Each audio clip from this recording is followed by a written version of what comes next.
জুম্মার পরেই নতুন দলকে কেন্দ্র করে গ্রেপ্তার হলেন উপদেষ্টা নাহিদ ইসলাম। এইদিকে কঠিন অ্যাকশনে যাচ্ছেন সেনাপ্রধান। বিস্তারিত রয়েছে ভিডিওতে, আপনারা দেখতে থাকুন। শুভ দিনে একটা অশুভ ধাক্কা, অশুভ বার্তা ছাত্রদের যে রাজনৈতিক দলটি আছে এটাকে প্রত্যাখ্যান করার খুবই কড়া যুক্তি দিয়ে তারা ব্যাখ্যা দিয়েছেন। নতুন রাজনৈতিক দলকে সামনে রেখে সেটা শুরুতেই হোঁচট খাচ্ছে, যেমন দল তেমন তার ছাত্র সংগঠন। দেখছেন বলছিলাম না যে ভাই যে এদের পাশার ভিতরে আগুন ধরে যাবো, আগুন ধরছে। হাই হাই, উপদেষ্টা নাহিদ পদত্যাগ করার পরেই গ্রেপ্তার। তো বন্ধুরা, কিভাবে এবং কোথায় থেকে গ্রেপ্তার হলেন এই উপদেষ্টা নাহিদ, তা নিয়ে থাকতেছে আজকের ভিডিওতে বিস্তারিত। এই উপদেষ্টা নাহিদ পদত্যাগ করার পরে গ্রেপ্তার হয়েছে, এই বিষয় নিয়ে পর্যালোচনা করে আমরা বেশ কয়েকটি খুবই গুরুত্বপূর্ণ তথ্য এবং ভিডিও ফুটেজ পাই, যা আজকের ভিডিওতে সেগুলোই এক এক করে ধারাবাহিকলি তুলে ধরবো। যদিও আজকের ভিডিওটা কিছুটা লং হতে পারে, তবে আজকের ভিডিওতে জানতে পারবেন এই উপদেষ্টা নাহিদ পদত্যাগ করার পরে কেন গণধোলাই খেলেন, তা নিয়ে কিছু অজানা গোপন তথ্য, যা জানলে আপনিও ইতিমধ্যে অবাক হতে বাধ্য। যাই হোক বন্ধুরা, চলুন ভিডিওতে আজকে আর বেশি কথা বাড়িয়ে আপনাদের মূল্যবান সময়টি আমি নষ্ট করতে চাই না। সরাসরি আজকে আমরা চলে যাব মূল ভিডিওতে, আর সেখানে আজকে আমরা দেখব সত্যি সত্যি কি এই উপদেষ্টা নাহিদ পদত্যাগ করার পরে গ্রেপ্তার হয়েছেন নাকি এটা গুজব ছিল। যেমন খুশি তেমন সাজো, মন চাইলো সরকারে গেলাম, মন চাইলো সরকার থেকে চলে এসে রাজনৈতিক দল গঠন করলাম, মন চাইলো আবার আপনাদের কাছে ভোট চাইলাম যে ভোট দাও। এইটা কেমন কথা? অবশ্যই আপনারা সেখানে যারা গেছেন একজনও পদত্যাগ করতে পারেন না। যদি পদত্যাগ করেন তাহলে ব্যর্থতা স্বীকার করে পদত্যাগ করতে হবে, যে আমি ব্যর্থ, আমি পদত্যাগ করতেছি। আপনি যদি ব্যর্থ হন, তো ব্যর্থ লোক এসে আপনি আবার রাজনৈতিক দলের নেতৃত্ব দিবেন, মানে আপনার কোন নৈতিকতার ভিত্তিতে, কোন নৈতিকতার মানদণ্ডে? এইটা তো আপনি করতে পারেন না। আপনারা আছেন আপনাদের লাইনে, আপনারা বৈষম্য বিরোধীর প্ল্যাটফর্মকে ব্যবহার করে অভ্যুত্থানটাকে আপনারা ক্যাপিটালাইজ করে আপনারা রাজনৈতিক দল করবেন, আপনারা ক্ষমতায় যাবেন। এটা তো মানুষ তো বুঝতেছে, কিন্তু এখন হয়তো আপনাদেরকে সেভাবে কোনো প্রশ্ন করতেছে না। কিন্তু বৈষম্য বিরোধীর প্ল্যাটফর্মকে ব্যবহার করে এই যে বিভিন্ন জায়গায় কমিটি কেন্দ্রিক অন্তকন্দল হচ্ছে, কমিটি কেন্দ্রিক সংঘাত হচ্ছে, সহিংসতা হচ্ছে, মারামারি হচ্ছে, হ্যাঁ, বিভিন্ন জায়গায় টেন্ডারবাজি হচ্ছে, চাঁদাবাজি হচ্ছে, হ্যাঁ, এই বৈষম্য বিরোধীর প্ল্যাটফর্মের যে নেতারা, আজকে দেখলাম যে মংলা পোর্ট কর্তৃপক্ষের যে কর্মচারী, সেইটার তারা প্রধান উপদেষ্টা হয়ে গেছেন। এখন কথা হলো যে ভাই, বিএনপি করলে দোষ, জামাত করলে দোষ, অমুক করলে দোষ, তমুক করলে দোষ, তারা ক্ষমতার জন্য পাগল হয়ে গেছে। তা আপনারা যে করতেছেন এগুলো দোষ না। এখন কথা হলো, যখন আমাদের মাননীয় প্রধান উপদেষ্টা বলেন যে ছাত্রদেরকে উনি প্যাট্রোনাইজ করতেছেন, তখন তো স্বাভাবিকভাবেই, হ্যাঁ, ব্যবসায়ী গোষ্ঠী বলেন, হ্যাঁ, বিভিন্ন ভেস্টেড গ্রুপ বলেন, প্রশাসনের লোক বলেন, তারা তো বুঝে নেবে যে মাননীয় প্রধান উপদেষ্টার সাপোর্ট আছে, তাহলে তো তারা সরকারি দল। তা আপনারা তো এমনি সেই সুযোগগুলো পাচ্ছেন। আপনাদেরকে তো কোনো জায়গায় কোনো প্রিভিলেজ পাওয়ার জন্য মারামারি ফাটাফাটি করা লাগে না, হ্যাঁ, কিন্তু অন্য যারা আছে তাদেরকে তো প্রিভিলেজ পাওয়ার জন্য মারামারি ফাটাফাটি করতে হচ্ছে। এই জন্য কারো বলেন টেম্পো স্ট্যান্ড, এখন আপনাদেরকে কি বলবে, জাহাজ স্ট্যান্ড। তো এগুলো তো বাস্তবতা, এখন বলতে হচ্ছে দেশের স্বার্থে। কারণ আমরা তো ভাই শেখ হাসিনার চোখের উপর চোখ রেখে কথা বলেছি, শেখ হাসিনার মুখের উপর আঙ্গুল রেখে কথা বলেছি, ভয় পাই নাই। তো ন্যায্যতার ক্ষেত্রে, দেশের প্রশ্নে, দেশের মানুষের স্বপ্নের প্রশ্নে, যারা শহীদ হয়েছে, রক্ত দিয়েছে, তাদের চেতনার প্রশ্নে অবশ্যই ন্যায্যতার জায়গা থেকে কাউকে আমরা ছাড় দিব না। দেখেন, আমাদের মাননীয় প্রধান উপদেষ্টা উনি উনার মতো জায়গা থেকে যখন কোনো একটা গ্রুপকে রাজনৈতিক দল গঠন করার জন্য বলে যে তাদেরকে আমি সমর্থন দিচ্ছি, অন্যদেরকে বিপ্লবী অংশ করে অন্য দলকে বলে যে তারা ফিরে আসলে আওয়ামী লীগের ক্যারেক্টার নিয়ে ফিরে আসবে, তাহলে কি উনি ওই জায়গা থেকে নিরপেক্ষ থাকেন না? আমাদের যে সংস্কারের যে প্রস্তাবনাগুলো, আমাদের রাষ্ট্র কাঠামোর যে গুণগত পরিবর্তনের যে প্রস্তাবনাগুলো, এগুলো বাস্তবায়নের যে পরিকল্পনাগুলো, এগুলো কেন ভাই? এগুলো তো এই জন্যই যেন পক্ষপাতিত্ব না থাকে, যেন কেউ স্বৈরাচার হয়ে উঠতে না পারে। এই জন্যই তো মানে মৌলিক জায়গাগুলোর পরিবর্তনের উদ্দেশ্যতেই, তাই না, যেন সাম্য এবং সমতা বজায় থাকে। তাহলে এখন আমি প্রশ্ন রাখতেছি যে যদি মাননীয় প্রধান উপদেষ্টা অথবা উপদেষ্টাদের তত্ত্বাবধানে কোনো রাজনৈতিক দল গঠিত হয়, তাহলে এটা কি নিরপেক্ষতা বজায় থাকে না? বিএনপির মহাসচিব মির্জা ফখরুল ইসলাম আলমগীর সাহেব বা রুহুল কবির রিজভী ভাই বা বিএনপির সিনিয়র নেতারা কিন্তু এই কথাই বলতেছেন যে ক্ষমতায় থেকে রাজনৈতিক দল গঠন করলে তারা মেনে নেবে না। আর মাঠ পর্যায়ে ওনাদের অনেক বেশি সমালোচনা থাকার কারণে ওনাদের কথাগুলো তৃণমূলের কাছে হয়তো গ্রহণযোগ্যতা পাচ্ছে না, কিন্তু কথাটা কিন্তু সত্য। কথাটা তো বাস্তব। এই যে সরকারটা আছে, এই সরকার থেকে যদি আমাদের ছাত্র বন্ধুরা পদত্যাগ করে আইসা যদি তারা রাজনৈতিক দল করে এবং এই দল যদি আবার যায় ইলেকশনে অংশগ্রহণ করে, তাহলে দেখেন আমাদের এই ছাত্র বন্ধুর কেউ কেউ ক্ষমতার ভিতরে আছেন এবং যেই মাননীয় প্রধান উপদেষ্টাদের প্যাট্রোনাইজেসে দল গঠন করছে, সেই দল ইলেকশনে যাচ্ছে, আবার তারাই ইলেকশন পরিচালনা করতেছে। তাহলে এইটা কি একটা নিরপেক্ষ একটা লেভেল প্লেয়িং ফিল্ডের কি নির্বাচন হচ্ছে না? তো এই কথাগুলোই তো বিএনপির শীর্ষ পর্যায়ের নেতারা বলছেন এবং একই ধরনের কথা কিন্তু জামাত ইসলামের আমির উনিও কিন্তু বলেছেন। সাবেক উপদেষ্টা নাহিদ ইসলামের সম্পদের হিসাব কতটুকু বিশ্বাসযোগ্য, কতটুকু যৌক্তিক? জনগণ নাহিদের প্রশংসা করছে, ইটস গুড, এটা নাহিদের একটা বড় অ্যাচিভমেন্ট। কিন্তু বিষয়টা আমরা একটু ক্রিটিক্যালি দেখতে চাই। সব শ্রেণী পেশার মানুষ প্রশংসা করছে যে আমরা এটাই চাই। জামাত শিবিরের লোকজন, বুদ্ধিজীবী, শিক্ষক অনেকেই বলছে যে এই দেখো নাহিদ তার ব্যাংক স্টেটমেন্ট পাবলিক করেছে, জনগণের কাছে তার সম্পদের হিসাব দিয়েছে যে আমার এই কয় টাকা আমি অর্জন করেছি, এই যে দেখেন আমি কোনো দুর্নীতি বা এগুলো কিছু করিনি। প্রথমে আমি নাহিদকে ধন্যবাদ জানাই যে না, তিনি তার ব্যাংক স্টেটমেন্ট পাবলিক করেছেন, এটা একটা সৎ সাহস। এটাও অনেকে পারবে না, কিন্তু এটা তিনি পেরেছেন, এই জন্য ধন্যবাদের যোগ্য। কিন্তু আমি যেটা বলতে চাই, নাহিদকে নিয়ে একটা রং স্পেকুলেশনস কিংবা একটা ইমাজিনেশন অনেকের মধ্যে আছে। নাহিদের প্রশংসা করছেন, নাহিদ আমাদের হিরো, আমাদের ইমাম আমি বলি, কারণ আমাদের জুলাই অভ্যুত্থানের মূল নেতা ছিলেন নাহিদ। অলওয়েজ রেসপেক্ট থাকবে, এই বলে আমরা তাদেরকে ব্ল্যাঙ্ক চেক দিতে পারি না। একটু ক্রিটিক্যালি দেখতে হবে, কারণ আমরা দেখেছি জুলাই অভ্যুত্থানে 1971 সালে মুক্তিযুদ্ধ যারা করেছে তারা অনেকে যেরকম বিচ্যুত হয়েছে, পরবর্তীতে অপরাধে জড়িয়ে পড়েছিল, এরকম সমন্বয়করা অনেকেই কিন্তু অপরাধে জড়িয়েছে। অতএব এই বিষয়টা আমরা ক্রিটিক্যালি দেখব, ওদের ভালোর জন্যই। নাহিদ উপদেষ্টা পদ থেকে পদত্যাগ করেছে, এতে তিনি প্রশংসায় ভাসছেন, কিন্তু আমি এটাকে রং ডিসিশন মনে করি এবং আমি আগেও বলেছি যে নাহিদ একদিন অনুতপ্ত হবেন যে উপদেষ্টা পদ থেকে পদত্যাগ করা এটা ঠিক হয়নি। আমছালা দুটোই যেতে পারে। আবার সরকারে যে উদ্দেশ্যে গেছিলেন, জনগণের প্রতি যে দায়বদ্ধতা সেটা পূরণ না করে চলে আসলেন, এটাও একটা আপত্তিকর জায়গা। আবার বাকি যে দুইজন আছেন সে দুইজনকে বিপদে ফেলে আসতেন, তাদের নৈতিক জায়গাটা উপদেষ্টা পরিষদে থাকা, উপদেষ্টা পরিষদে আছে না, আবার গোপনে গোপনে দলও করছেন, তাদের গ্রুপও আছে, এই জায়গাটাও প্রশ্নবিদ্ধ করে এসেছেন। অতএব এটা সবাই প্রশংসা করলো, আমি এটা নেগেটিভলি দেখি এবং একদিন দেখবেন যে it will be proved as negative. Nahid Islam যে সম্পদের হিসাব দিয়েছেন, নাহিদ ইসলাম ফেসবুক পোস্টে যেটা লিখেছেন যে উপদেষ্টা পদে যোগদানের আগে আমার কোনো ব্যাংক অ্যাকাউন্ট ছিল না। 21 আগস্টে উপদেষ্টা পদে দায়িত্ব পালনের জন্য সম্মানী গ্রহণের লক্ষ্যে সরকারিভাবে সোনালী ব্যাংকে একটি ব্যাংক অ্যাকাউন্ট খুলি।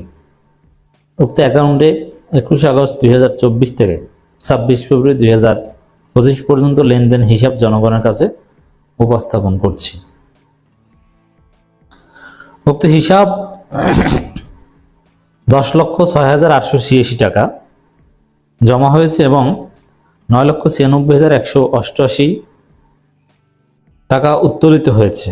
উল্লেখ্য, সোনালী ব্যাংকে এই অ্যাকাউন্টটি ছাড়া আর আমার কোনো অ্যাকাউন্ট নেই। উপদেষ্টা হিসাবে দায়িত্ব পালনকালীন আমার বা আমার পরিবারের কোনো সদস্যদের স্ত্রী, মা, বাবা নামে বাংলাদেশে কোথাও কোনো জমি, ফ্ল্যাট নেই বা আমার পরিবারের কর্তৃত্বে ক্রয় করা হয়নি। আমার একান্ত সচিবের ইসলামী ব্যাংক বাংলাদেশের হিসাবে 36,028 টাকা রয়েছে। উনি একান্ত সচিব হিসাবে দায়িত্ব নেওয়ার পরে ওনার নিজের নামে বা ওনার পরিবারের স্ত্রী, মা, বাবা কারো নামে বাংলাদেশে কোনো সম্পত্তি ক্রয় করা হয়নি। এছাড়া আমার ব্যক্তিগত কর্মকর্তা সহ সংশ্লিষ্ট যে কারো সম্পদের স্বচ্ছ হিসাব রয়েছে প্রয়োজনে উন্মুক্ত করা হবে। তথ্য অধিকার আইন 2009 অনুযায়ী বাংলাদেশের যে কোনো সরকারি দপ্তরের উক্ত তথ্য যাচাইযোগ্য। ব্যাংকের স্টেটমেন্টটা একেবারে স্পষ্ট করেছেন। আমি এই বক্তব্য বা এই স্টেটমেন্টের উপর ভিত্তি করেই আমি বলবো না যে নাহিদ কোনো দুর্নীতি করেননি। এটা দুর্নীতি না করার কোনো গ্রহণযোগ্য প্রমাণ নয়। কারণ কি দেখেন, কেউ যদি দুর্নীতি করে, নিজের অ্যাকাউন্টে টাকা ঢুকিয়ে দুর্নীতি করার মতো বোকা এই যুগে নাই। আমি বলছি না নাহিদ দুর্নীতি করছে, আমি অবশ্যই বিশ্বাস করি নাহিদ সৎ, নাহিদের প্রতি রেসপেক্ট। কিন্তু নিজের ব্যাংক অ্যাকাউন্টে টাকা নাই এর মানে আমি দুর্নীতি করি না, এটা কোনো কথা না। তাহলে হাসিনার মন্ত্রীও ধরা পড়বে না অনেকে। নিজের বা এটা তো যে কেউ বুঝে যে অভিযোগ উঠলে তখন নিজের ব্যাংক অ্যাকাউন্ট চেক করা হবে, তার মা বাবা স্ত্রী এদের ব্যাংক অ্যাকাউন্ট চেক করা হবে, এটা তো সবাই বুঝে।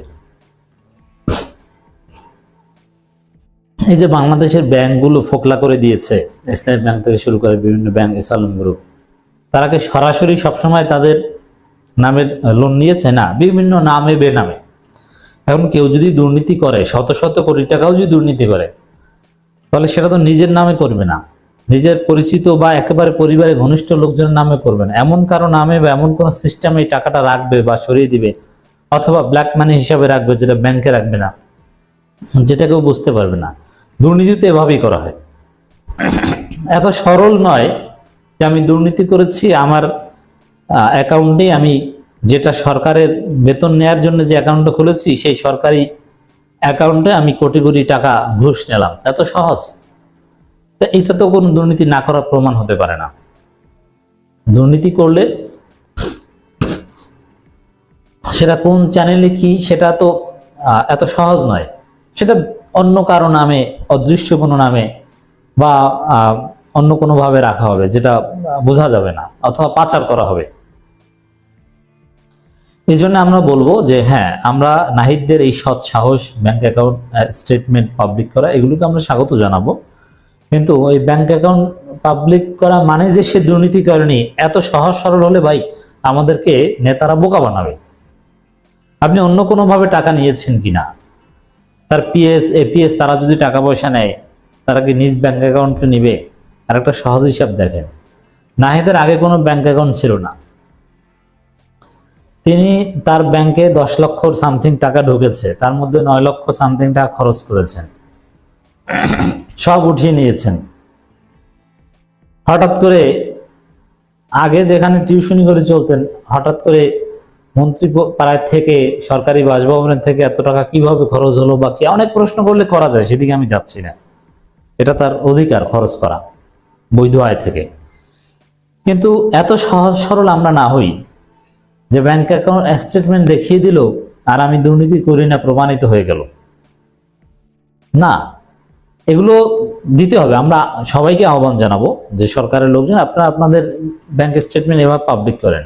একই সাথে আমরা ক্রিটিক্যালি নানানভাবে যাচাই করব যে না, আপনি অন্য কোনোভাবে দুর্নীতি করেছেন কিনা, প্রত্যেকটা কাজের স্বচ্ছতা আছে কিনা, কোনো একটা কাজে অনিয়ম হয়েছে কিনা, যে এই কাজটা তো এইভাবে হওয়ার কথা না, এইভাবে কেন হলো, তাহলে এখানে উপদেষ্টা বা মন্ত্রী কোনো যোগসাজশ আছে কিনা, কোনোভাবে টাকা নিয়েছে কিনা, বা তার পক্ষ থেকে অন্য কেউ নিয়েছে কিনা। নাহিদের বাবার বিরুদ্ধে বিশ্বাসযোগ্য অভিযোগ ছিল যে তিনি এটা করেছেন, কিন্তু সেটা যেভাবে ধামাচাপা দেওয়া হয়েছে বলে আমরা শুনেছি। এই জন্য আমরা বলবো নাহিদরা আমাদের নেতা, আমরা স্যালুট জানাবো, কিন্তু একই সাথে আমরা তাদেরকে সবসময় ক্রিটিক্যালি দেখব। আমাদেরকে, জনগণকে যেন বোকা বানাতে কেউ না পারে যে ব্যাংকের স্টেটমেন্ট দেখিয়ে দিয়ে নিজেকে দুর্নীতি মুক্ত হিসেবে প্রমাণ করবে, এত সহজ নয় ভাই। আশা করি আপনাদেরকে বোঝাতে পেরেছি। আমি কনক্লুশনে যেটা বলতে চাই, নাহিদ দুর্নীতি করেছে এরকম কোনো প্রমাণ আমার কাছে নেই, আবার দুর্নীতি করে নাই এটাও এখন পর্যন্ত প্রমাণিত হয়নি। তবে উই রেসপেক্ট নাহিদ, আমি বিশ্বাস করতে চাই নাহিদ ভালো ছেলে। সামনে আমরা চেকের মধ্যে রাখবো এবং প্রত্যেকটা পরতে পরতে আমরা অবজার্ভ করব, শুধু ব্যাংকের স্টেটমেন্ট দেওয়ার। দর্শক, ছাত্রদের রাজনৈতিক দলের আত্মপ্রকাশ কি হচ্ছে এবার রাজনীতির মাঠের পরিস্থিতি? দর্শক, এই নিয়ে আজকে কিছু চাঞ্চল্যকর, কিছু খুবই গুরুত্বপূর্ণ কথা আমি আপনাদের সাথে শেয়ার করব। তো দর্শক, ইতিমধ্যে আপনি কি একটা জিনিস দেখেছেন? ফেব্রুয়ারির 18 তারিখের পর থেকে, অর্থাৎ আজকে ফেব্রুয়ারির কত তারিখ? আজকে হচ্ছে 28শে ফেব্রুয়ারি, মাস অলরেডি শেষ পর্যায়ে। মোটামুটি 12 থেকে 13 দিন ধরে আওয়ামী লীগ একেবারে চুপ, আওয়ামী লীগ একেবারে বোবা হয়ে গিয়েছে। কেন? যখন আওয়ামী লীগ দেখতে পেল স্থানীয় সরকার নির্বাচন নিয়ে অন্তর্বর্তীকালীন সরকারের সঙ্গে বিএনপির একটা ফাটল, বিএনপির একটা দূরত্ব, বিএনপির একটা কথার সাংঘর্ষিক, বিএনপির একটা লড়াই, বিএনপির একটা মন মানিল্য শুরু হয়ে গিয়েছে অন্তর্বর্তীকালীন সরকার এবং বিএনপির মধ্যে, তখন আওয়ামী লীগ একটা মারফতি রাজনীতি খাটালো। এখন কথা বলা যাবে না, এখন যত চুপ থাকবো আমরা ততই আমাদের প্লাস পয়েন্ট হয়ে দাঁড়াবে। আমিও একই কথা বলবো। বর্তমান যে একটা পরিস্থিতি চলছে, স্থানীয় সরকার নির্বাচন নিয়ে অন্তর্বর্তীকালীন সরকারের সঙ্গে দ্বন্দ্ব, বিএনপির স্থানীয় সরকার নির্বাচন নিয়ে বিএনপির জামায়াত ইসলামের সাথে দ্বন্দ্ব, স্থানীয় সরকার নির্বাচন নিয়ে বিএনপির বৈষম্য বিরোধী ছাত্র আন্দোলনকারীদের সঙ্গে দ্বন্দ্ব, আবার বলা যায় নতুন আজকে যে রাজনৈতিক দলটা আত্মপ্রকাশ হয়েছে তার সাথে বিএনপির একটা দ্বন্দ্ব কিন্তু ইতিমধ্যে শুরু হয়ে গিয়েছে। তো দর্শক, আওয়ামী লীগ যত চুপ থাকবে তত আওয়ামী লীগের বেনিফিট হবে, আওয়ামী লীগ যত চুপ থাকবে আওয়ামী লীগের তত কপাল খুলবে। তো দর্শক, আমার আজকের বিষয় হচ্ছে ছাত্রদের রাজনৈতিক দলের আত্মপ্রকাশ। কি হচ্ছে দেশের রাজনীতির পরিস্থিতি? তো দর্শক, আজকে যে আত্মপ্রকাশ হলো ছাত্রদের রাজনৈতিক দলের, আওয়ামী লীগ ছাড়া কিন্তু সব দলেরই, আওয়ামী লীগ জাতীয় পার্টি এবং তার যে 14 দল রয়েছে তাদের ছাড়া সকলেই কিন্তু আজকের এই আত্মপ্রকাশে উপস্থিত ছিলেন। তো দর্শক, আমার মনে হয় এই যে ছাত্রদের রাজনৈতিক দলের আত্মপ্রকাশ, এতেও আওয়ামী লীগের সবচেয়ে বেনিফিট হয়েছে, সবচেয়ে ভালো হয়েছে। আমার মনে হয়, আমার অভিজ্ঞতা থেকে, আমার ব্যক্তিগত ওয়ে থেকে আমি বলছি আওয়ামী লীগ এখনো বেনিফিটের দিকেই আছে। আমাকে প্রশ্ন করতে পারেন, অনেকে বলবেন, এই বেটা তুই কি পাগল, আওয়ামী লীগ এখনো বেনিফিটের দিকে আছে? আরে না ভাই, শোনেন আমি একটা কথা বলি। ছাত্রদের, অর্থাৎ নতুন রাজনৈতিক দল জাতীয় নাগরিক পার্টির যে নাম দিয়েছে তারা, এই দলের ভাবনা আগামী নির্বাচনে বিএনপির মূল প্রতিদ্বন্দ্বী হবে তারা স্বপ্ন দেখছে। কিন্তু আমি বলবো না, বিএনপির একমাত্র প্রতিদ্বন্দ্বী থাকবে আওয়ামী লীগই। যারা ভাবছেন জামায়াত ইসলাম ক্ষমতায় চলে আসবে, নতুন রাজনৈতিক দল বিএনপিকে ধ্বংস করে দিবে, বিএনপিকে ভেঙে দিবে, না, কখনোই সম্ভব না। আমি পরিষ্কারভাবে বলে দিব, কখনোই সম্ভব না। বাংলাদেশের 90% মানুষ আওয়ামী লীগ বিএনপির সাথে জড়িত, বলে দিলাম আজকে। বাংলাদেশের 90% মানুষ আওয়ামী লীগ বিএনপির রাজনীতির সাথে জড়িত, আর বাকি যতগুলো লোক আছে তারা বিভিন্ন রাজনৈতিক দলের সঙ্গে, বিভিন্ন সংগঠনের সাথে জড়িত। কিন্তু 90% মানুষ আওয়ামী লীগ বিএনপির সঙ্গে জড়িত। এই যে অনেকে বলছেন, কথায় আসে, বলি আমি একটু, অনেকে বলছেন নতুন রাজনৈতিক দল এবং অন্তর্বর্তীকালীন সরকার মিলে বিএনপিকে মাজা ভাঙার চেষ্টা করছে। কিন্তু আসলেই সত্য, এই কথাটা আসলেই সত্য, আসলেই এই কথা সত্যতাও হবে। আমি আপনাদেরকে প্রসেসটা একটু বলি কি হতে যাচ্ছে বাংলাদেশের রাজনীতির মাঠে। জাতীয় নাগরিক পার্টি যে দলটা আত্মপ্রকাশ হলো, এই দলটা মূলত টার্গেট করবে বিএনপিকে। তারা তো আওয়ামী লীগকে শেষই করে দিয়েছে, তারা বলছে এখন তাদের টার্গেট বিএনপি। ভাই, বিএনপিকে শেষ করা, বিএনপিকে ধ্বংস করা এত সহজ না।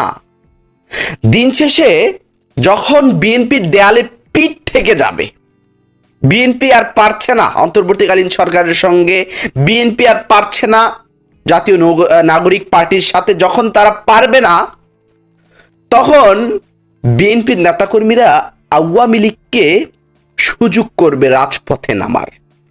যখন আওয়ামী লীগের নেতারা রাজপথে নামবে বিএনপির নেতাদের ডাকে, তখন 12টা বাজবে, অন্তর্বর্তীকালীন সরকারেরও 12টা বাজবে, যে সমস্ত রাজনৈতিক দলগুলো আছে তাদেরও 12টা বাজবে। যখন বিএনপি আওয়ামী লীগ এক হয়ে যাবে, সাম্প্রতিক সময়ে এক হচ্ছে না এটা নিশ্চিত, কিন্তু হতে পারে।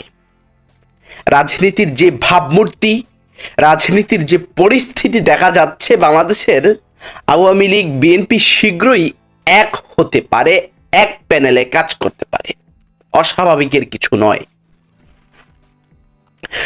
তো দর্শক, ইতিমধ্যে অনেকে তো ভাবছেন যে আরেকটা ইম্পর্টেন্ট বিষয় সেটা বলি, অনেকে ভাবছেন আওয়ামী লীগকে বাদ দিয়ে বিএনপি, জামায়াত, জাতীয় নাগরিক পার্টি অর্থাৎ যে রাজনৈতিক দলটা আজকে আত্মপ্রকাশ পেল, তারা সবাই মিলে একটা নির্বাচন করবে জাতীয় পার্টি, আওয়ামী লীগকে এবং 14 দলের শরিকদেরকে বাদ দিয়ে।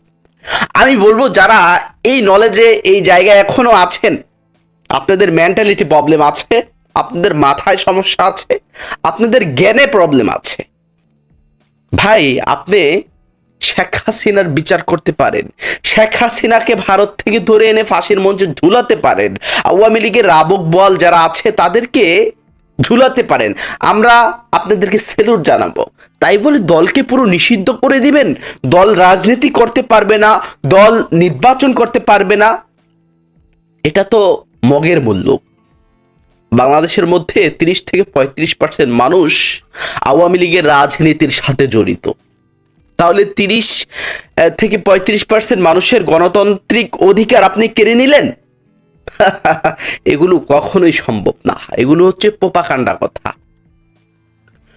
তো দর্শক, দেখা যাক কি হয়। রাজনীতির অনেক সমীকরণ আছে, অনেক সমীকরণ আছে। আসলে কি, আমি একটু কথা বলি, একটু ধৈর্য ধরুন, আজকে একটু কথা বলি, একটু 1-2 মিনিট কথা বলবো। আসলে বিএনপি মূলত চাচ্ছে আওয়ামী লীগ আসুক, আওয়ামী লীগ আসুক, ফ্রেশ যারা আছে তারা আসুক, তারা নির্বাচন করুক, তারা অংশগ্রহণ করুক, এই কথাটা আমি বললাম। তো দর্শক, যাই হোক, সেদিকে যাব না। অবশ্যই দর্শক বুঝতেই পেরেছেন কি হচ্ছে রাজনীতির মাঠ। একেবারে ছাত্রদের রাজনৈতিক দল গঠনকে কেন্দ্র করে একেবারে উত্তপ্তকর পরিস্থিতি ইতিমধ্যে শুরু হয়ে গিয়েছে রাজনীতির আকাশে। তো দর্শক, অবশ্যই আজকের এই নতুন ছাত্র দলের আত্মপ্রকাশ নিয়ে আপনার মূল্যবান মতামত এবং রাজনীতির আবহাওয়া নিয়ে আপনার মূল্যবান কথা। আসসালামু আলাইকুম।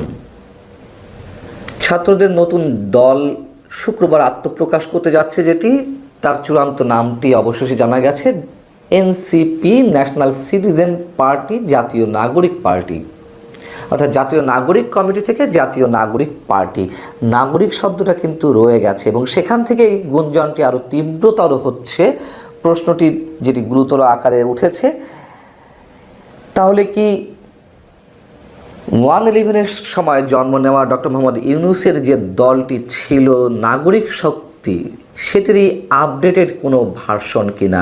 এবং একই সঙ্গে প্রশ্ন উঠেছে যে কারা এই নতুন দলে শুক্রবার আত্মপ্রকাশ মঞ্চে উঠতে যাচ্ছেন, কারা যোগ দিতে যাচ্ছেন সে বিষয়ে কথা বলবো। তার আগে নাগরিক শক্তির আপডেটেড ভার্সন নাগরিক পার্টি কিনা, আমি শুধু দুটো বিষয়ের যোগসূত্রটা আপনাদের সামনে তুলে ধরি। এ যাবৎকাল পর্যন্ত মানে 5 আগস্ট বা 8 আগস্টের পর থেকে আমাদের প্রধান উপদেষ্টার যে কটি ইন্টারভিউ করা হয়েছে গণমাধ্যমের পক্ষ থেকে, তার মধ্যে নিঃসন্দেহে নিউ এজের সম্পাদক সিনিয়র সাংবাদিক নুরুল কবিরের যে ইন্টারভিউটি অবশ্যই তাক লাগিয়ে দেওয়ার মতন।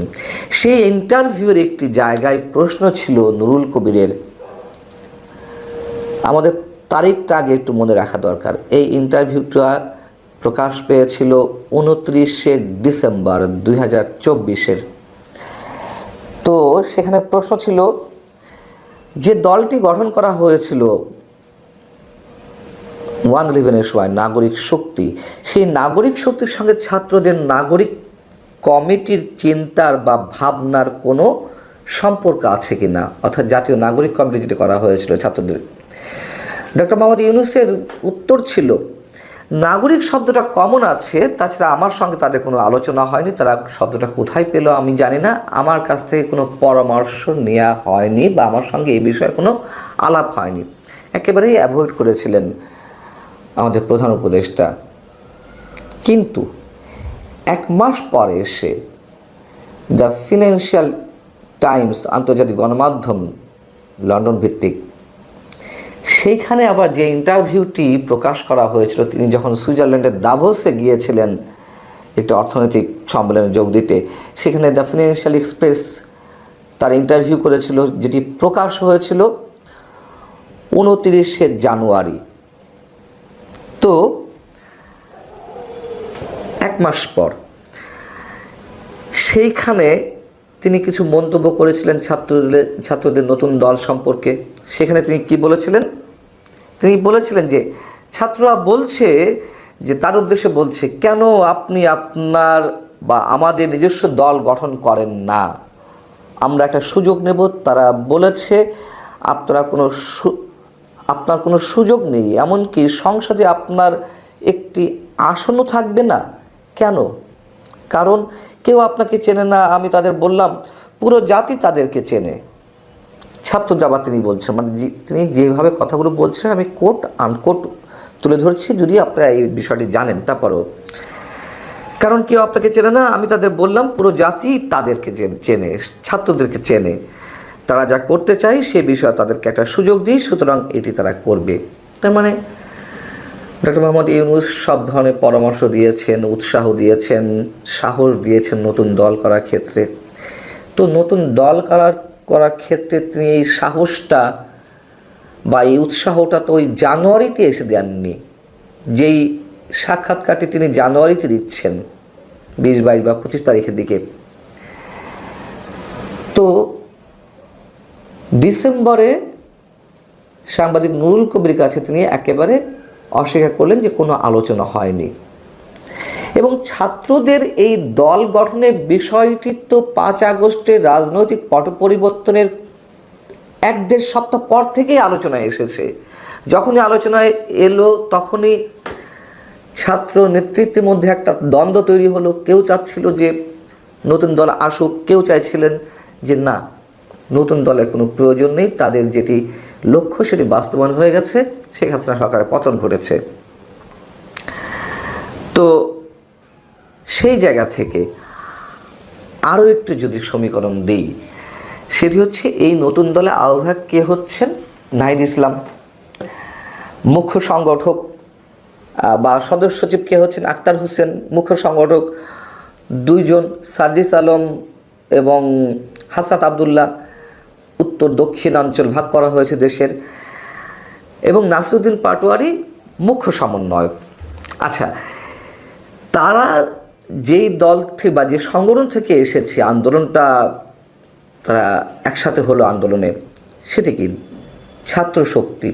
যেই ছাত্র শক্তি গঠন হয়েছিল 2023-এর 4 অক্টোবর, গণতান্ত্রিক ছাত্র শক্তি নামে যে সংগঠনটি আত্মপ্রকাশ করে। সেটি আবার কোত্থেকে হয়েছিল? নুরুল হকের যে ছাত্র অধিকার পরিষদ, তাদের ওইখান থেকে বেরিয়ে গণতান্ত্রিক ছাত্র শক্তি নামে তারা নতুন সংগঠনটি খুলল। আমাদের ডেটগুলো খেয়াল রাখা দরকার। 2023-এর 4 অক্টোবর, অর্থাৎ 2024-এর 5 আগস্টের মাত্র 8-9 মাস আগে সম্ভবত হিসাব করলে। এবং এই ছাত্র শক্তির নেতৃত্বে যারা ছিল তারাই কিন্তু বৈষম্য বিরোধী ছাত্র আন্দোলনের নেতৃত্বে এসেছিল এবং সেই দলটি বিলুপ্ত করা হয় 5 আগস্টের পরে, মানে সেই সংগঠনটি 14 সেপ্টেম্বর 2024, অর্থাৎ প্রায় এক মাসের মাথায় এই সংগঠনটির বিলুপ্তি করা হয়। এখন এর থেকে আমরা কি বুঝে নিতে পারি? হতে পারে কোনো সম্পর্ক নেই, কিন্তু সূত্র কি বলছে আমরা একটু মিলিয়ে দেখতে পারি।